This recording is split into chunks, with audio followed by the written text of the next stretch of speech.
Your brain holds everything that makes you, well, you. Your first kiss, how to ride a bike, the capital of France, it's all in there. But how does it actually work? I mean, it can feel like a super messy attic up there, right?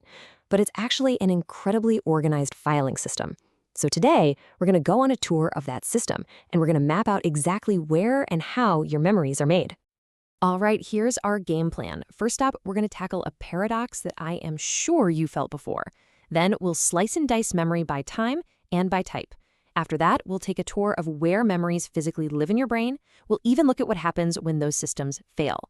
And finally, we'll circle all the way back to solve that initial mystery with everything we've learned. Let's do it. You know exactly what I'm talking about.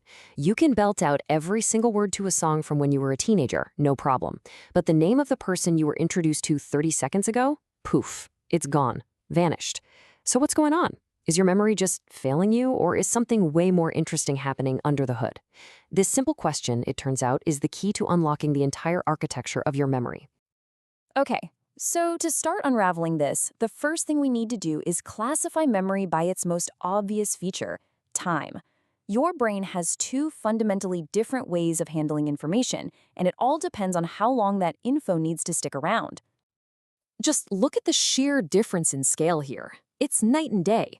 On one side, you've got short-term memory. Think of it like a temporary holding pen or a sticky note on your monitor. It's got limited space and lasts for just seconds or minutes. On the other side, you have long-term memory. This is the vast archive, the library with a practically bottomless capacity. The important thing to get here is that these aren't just a little different. They are completely different systems. Let's zoom in on this mental scratch pad. We often call it working memory because, well, it's the information you're actively working with right now. Think about it. When someone gives you a phone number, you repeat it in your head just long enough to dial it, right? That's your prefrontal cortex in action, juggling that info before it just evaporates. It's a totally crucial but very fleeting first step. So time is one way to divide memory, but there's another split, and this one is maybe even more profound. It's not just about how long you remember something, but what kind of thing you're remembering. Is it a fact you can state, or is it a skill you can do? And this brings us to the brain's two great libraries. First, there's declarative memory. This is all about knowing what. This is the stuff you can consciously bring to mind and talk about. Facts, events, ideas. Then there's non-declarative memory. This is your knowing how. It's the stuff you just do without thinking. Skills, habits, routines. You don't consciously recall the steps to walk. You just walk. Now, that knowing what library comes in two flavors. First, you have episodic memory. This is your personal story, the movie of your life, the episodes, all tied to specific times and places. Then you have semantic memory. This is your internal encyclopedia, your database of just facts. For example, you know Paris is the capital of France, but I bet you don't remember the exact moment you learned that. Non-declarative memory, on the other hand, is all about action. You can't learn to ride a bike by reading a book about it, right? You have to get on the bike and do it over and over again. This memory is forged through repetition, embedding that skill so deep that it becomes totally automatic, totally unconscious. It's memory that you can only see through performance. Okay, now for the really cool part. We've been talking about these abstract ideas, short-term, long-term, declarative, non-declarative, but where do they actually live? Where is the real estate in your skull for all this stuff? It's time for a tour. Let's start with that conscious library, the knowing what system. Now, this isn't just one spot in the brain, it's a whole network, a complex pathway that's responsible for taking a new experience or a new fact and filing it away for later. Picture it like a memory factory. First, information comes in through your senses, and it's processed in the outer layers of the brain, the cortex. Then, it travels to a critical hub called the entorhinal cortex. Think of this as the main gateway, the front door. From there, it enters the hippocampus, which is kind of like the memory's project manager. The hippocampus is absolutely essential for taking that fragile, short-term info and consolidating it into a stable, long-term memory. And once it's done, it's shipped back out to be stored permanently all across the neocortex. But what about knowing how? What about riding that bike or playing that old song on a guitar? Well, that process uses a completely different set of brain structures. It's a totally separate system running in parallel. It's your brain's autopilot. And these regions are super specialized. Back here, the cerebellum is the master of coordination and fine motor skills. Deep inside, the basal ganglia are the architects of our habits and routines. And the amygdala, that handles powerful emotional learning, like fear.